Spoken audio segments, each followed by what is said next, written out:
തീർച്ചയായിട്ടും ഇവിടുത്തെ facility ഇൻഫ്രാസ്ട്രക്ചറൊക്കെ appreciate ചെയ്യേണ്ടതാണ്. അതൊരു വണ്ടർഫുള്ളാണ്. ഞാൻ സൗദി അറാംകോയിലെ പല മീറ്റിങ്ങിൽ 5 സ്റ്റാർ ഹോട്ടലിലൊക്കെ പോകുമ്പോൾ അവിടെയൊക്കെ കാണുന്ന അതേ ഫെസിലിറ്റിയാണ് ഇവിടെ ഫിൻഫിറ്റ് അക്കാദമി ഇരിക്കുന്നത്. എനിക്ക് തോന്നുന്നത് കേരളത്തിൽ ഇത്തരം ഒരു അക്കാദമി പ്ലാറ്റ്ഫോം പ്രത്യേകിച്ച് ഈ ട്രേഡിംഗ് രംഗത്ത് ഉണ്ടോ എന്ന് സംശയമാണ്. എനിക്ക് കിട്ടിയുള്ള എക്സ്പീരിയൻസ് വെച്ചിട്ട് ഏറ്റവും ബെസ്റ്റ് ഫിൻഫിറ്റ് അക്കാദമിയാണ്.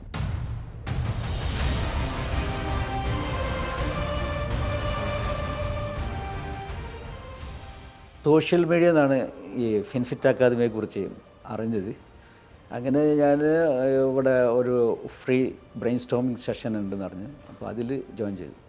അങ്ങനെ അത് 5 മണിക്കൂർ സാലഹ് സാറാണ് ക്ലാസ് എടുത്തത്. അത് വളരെ ഇൻട്രസ്റ്റിംഗ് ആയി. അത് വെരി പവർഫുൾ ബ്രെയിൻ സ്റ്റോമിങ് ആണ്. അപ്പോഴാണ് ഇങ്ങനെ ഒരു സ്മാർട്ടായിട്ടുള്ളൊരു ലോകം, ഒരു ഇൻകം സോഴ്സ് നമുക്ക് ഉണ്ട്, ഒരു ബിസിനസ് സാധ്യത ഉണ്ട്, ഒരു ഇൻവെസ്റ്റ്മെൻറ്റ് പ്ലാൻ നമുക്ക് ചെയ്യാൻ പറ്റുമെന്നുള്ളത് വളരെ വ്യക്തവും സ്പഷ്ടമായിട്ടും മനസ്സിലായത്. ഞാൻ 1-to-1 സെക്ഷനിലാണ് ആദ്യം ചേർന്നത്.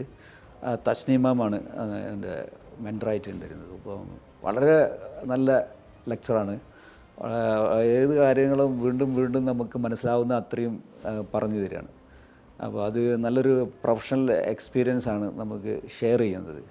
എത്ര ഡൗട്ടുണ്ടെങ്കിലും എന്ത് ഡൗട്ടുണ്ടെങ്കിലും നമുക്ക് വീണ്ടും ചോദിക്കാം. അതുപോലെ നമ്മൾ മനസ്സിലാവുന്നവരെ വീണ്ടും റിപ്പീറ്റ് ചെയ്ത് പറഞ്ഞ് നമ്മൾ മനസ്സിലാക്കി തരും. അങ്ങനെയുള്ള ഒരു ഗുരു അല്ലെങ്കിൽ മെൻറ്റർ എടുത്ത് നമുക്ക് ഈ കാര്യങ്ങൾ പഠിക്കാം. ഏതൊരാൾക്കും വളരെ ഈസി ആയിട്ട് പഠിക്കാൻ പറ്റുന്നതാണ്. എനിക്ക് ആദ്യം നമുക്കൊരു ഉൾഭയം ഉണ്ടാവില്ല. ഇതിലൊരു ചാർട്ട്, ടെക്നിക്കൽ ഇതൊക്കെ അനലൈസ് എന്നൊക്കെ പറയുമ്പോഴേക്കും. പക്ഷേ ക്ലാസ് തുടങ്ങിയപ്പോൾ നമുക്ക് അത് പഠനം പാൽപ്പായസം പോലെ ആയിട്ടുള്ളൊരു അനുഭവമാണ് ഉണ്ടായത്.